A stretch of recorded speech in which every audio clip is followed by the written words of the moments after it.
தரமான பிஓபிஎஃப் சிஸ்டனை கேட்டு வாங்குங்க. தரமான பிஓபிஎஃப் ஜெஸ்டா. தரமான பிஓபிஎஃப் ஜெஸ்டா. தேநீரின் உன்னத கிளை.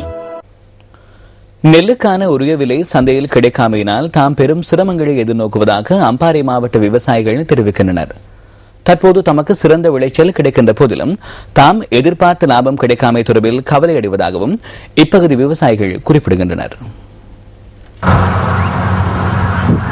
அம்பாறை மாவட்டத்தில் தற்போது நெல் அறுவடை ஆரம்பமாகியுள்ளது. கடந்த முறை பெரும்போகத்தின் போது மழை காரணமாக அம்பாறை மாவட்டத்தின் பல வயல் நிலங்கள் பாதிக்கப்பட்டன. இதனால் விவசாயிகள் பெரும் நட்டத்தையே எதிர்நோக்கினர். இருப்பினும் இம்முறை ஏக்கர் ஒன்றுக்கு 40 முதல் 50 மூடை வரை விளைச்சல் அதிகரித்து காணப்படுவதாக அம்பாறை மாவட்ட விவசாயிகள் தெரிவிக்கின்றனர். விளைச்சல் அதிகரித்துள்ளதாக மகிழ்ச்சி வெளியிடும் இந்த விவசாயிகள் அதற்கான நியாயமான விலை சந்தையில் கிடைப்பதில்லை என்றும் கவலை வெளியிடுகின்றனர்.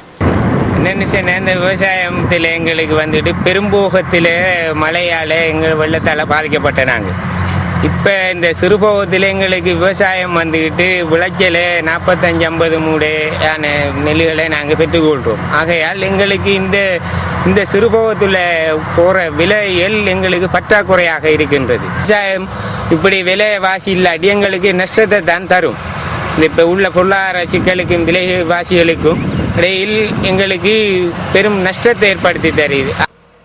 AT 307, AT 362, PG 360 உள்ளிட்ட மேலும் பல நெல்லினங்கள் இம்முறை சிறுபோகத்தில் விதைக்கப்பட்டுள்ளன. இதன் மூலம் அதிக விளைச்சலை எதிர்பார்க்கும் விவசாயிகள் அதனை எவ்வாறு விற்பனை செய்வது என்பது தொடர்பில் சிந்திக்கின்றனர். இந்த முறை வந்துட்டு எவ்வளவு விளைஞ்சாலும் விலைவாசி இல்லை, விலை குறைய. இப்போ வெட்டுற நெல் நாங்கள் தற்போது வந்துட்டு 1500 தான் கொடுப்போம். எவ்வளவு விளைஞ்சும் எங்களுக்கு வந்துட்டு லாபம் இல்லை, செலவு கூட, ஆனால் லாபம் குறைய எங்களுக்கு. ஆகவே விலையை கூட்டவும். அம்பாறை மாவட்டத்தில் இம்முறை சுமார் 50,000 ஹெக்டேர் நிலப்பரப்பில் நெற்செய்கை மேற்கொள்ளப்பட்டுள்ளமை குறிப்பிடத்தக்கது. எனவே தமது உற்பத்திக்கான சிறந்த விலை கிடைக்க நடவடிக்கை எடுக்கப்பட வேண்டும் என்பதே இப்பகுதி விவசாயிகளின் கோரிக்கையாகும். நியூஸ் ஃபர்ஸ்ட், உங்கள் வாழ்க்கை, எங்கள் செய்தி.